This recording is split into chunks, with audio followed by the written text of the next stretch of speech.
With episode Revenant fast approaching, there's some unique loot that is going away you might want to consider grabbing, plus a good shakeup for future weapon farming. From the recent TWID, Bungie announced the updated loot pool for Expert and Master Lost sectors. If you weren't aware, a majority of the weapons that are found from normal legendary engrams you get off the ground, from any activity completion, Rahul, and Prime engrams, can be directly farmed from high difficulty Lost sectors, with Master difficulty guaranteeing a drop with double perks in one of its columns. Once these weapons are removed from the Lost Sector loot pool, you can still get them from Banshee with his Gunsmith engrams, but they will never drop with double perks. So if you want a good chance of getting the roll you want now, or desire walking away with a double perk god roll, this is the last chance for some of these weapons. The weapons in question are Old Sterling, Last Foray, Combined Action, Glissando 47, Heliocentric QSc, Geodetic HSM, Psi Hermetic V, and Nox Perennial 5. Are all of these weapons worth grinding for double perks? Not really. But there are some hidden gems that others find quite appealing. The big three are Combined Action, Heliocentric, and Psi Hermetic. For Combined Action, it is the only Arc 120 RPM hand cannon for those that want something hard hitting.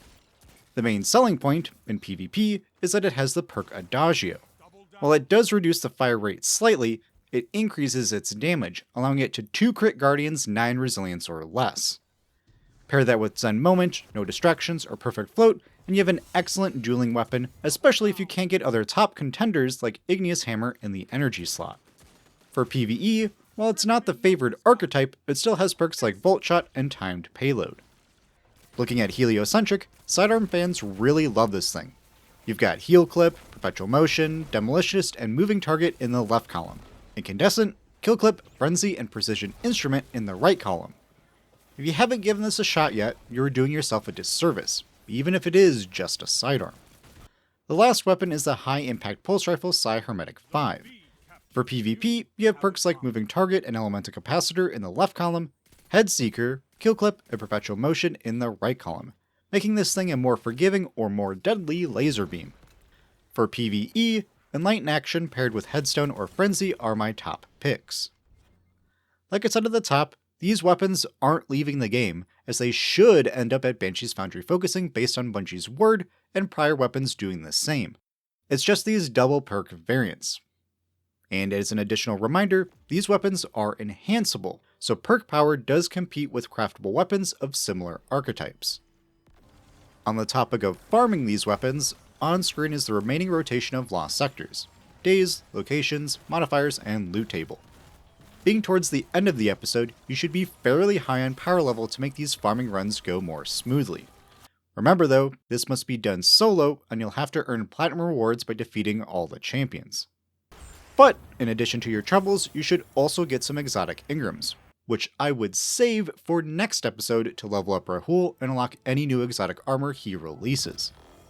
Personally, I would avoid Lost Sectors in the Pale Heart, and probably those on Neomuna. Those end up being quite long to complete and difficult, so a more efficient use of your time is farming on an easier day.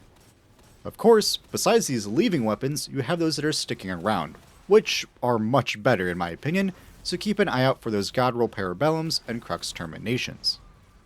Looking at the loot in episode Revenant, there is both good news and potentially bad news. The good bit is that the 4 newest world drop weapons will be added to the Lost Sector loot pool. So instead of being exclusive to world drops for the first season they release in, you can now target farm them day 1. Couple that with the final shape weapons being added into the mix, and farming Lost Sectors are going to be even more worthwhile. Now the potentially bad news is we don't exactly know how Banshee will get updated. Normally, when weapons get removed from the world loot pool and added to Banshee, they get put in their respective foundry categories. However, Nadir and Cassoid haven't appeared yet, and they only have 2 weapons, while all other foundries have 4 or more. On top of that, only 2 foundries are available to focus at a time, and they rotate each day. If these 2 foundries get added, it'll now be a 7-day long rotation. That'll make it predictable, so say you could always focus Amon weapons on Tuesdays and Wednesdays, but that also means that if you're never available on those days, you can never get them. And with only a couple new weapons for the foundries, it's going to look kind of silly in the focusing menu. Best case, Bungie changes it so foundries are either always available to focus or the rotation delay gets reduced. Worst case, some of these weapons will have awkward or seemingly inaccessible acquisition sources. In any case, when Revenant launches and I figure out the whole schedule, you can expect a detailed breakdown on the Banshee and Lost Sector changes. So make sure you subscribe and ring the bell to get notified. And remember to like today's video if you liked it, and come check out the Sundog Gaming Discord to make new friends, learn some endgame content, and dive into the new episode and dungeon. As always, I'm your Commander Pika. Be kind, have fun, and I'll see you on the battlefield.